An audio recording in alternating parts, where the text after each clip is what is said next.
talking about reknitting the fabric of a community in areas where that's broken down, where there is not much trust and support of neighbors or ownership of community problems, where families are overwhelmed with historic disadvantage, where there's too often a tendency to look to the state and government for answers, where in fact those issues of ownership and claiming the health of a community really have to emerge and be supported from inside. And so that's a long process of undoing damage and reknitting. But in fact, we see that people in this community that we're working in New York are really hungry for that. One of the things, in fact, that we've realized in working with the homeless and taking over troubled buildings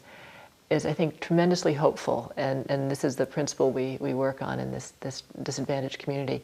which is you can, no matter the situation, count on the fact that 85 to 90% of the individuals or families you're looking at are just good people trying to have a better life for themselves and their families, and that there's a certain very high need group, very needy, but very chaotic. Those who are just creating a lot of the disruption that is affecting everyone else. Or in the case of chronic homelessness, people whose needs are very different from the rest of the individuals in the group. And so what we've learned in our buildings and what we're doing in this community is to really identify who those households are and give them special support. For instance, in this neighborhood of 5,000 families, there are 153 young people who are regularly involved with the criminal justice system.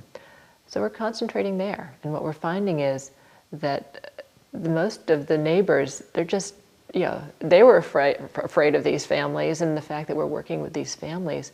makes these other neighbors more comfortable participating in community events and stepping forward. So I think the same principles really are very interestingly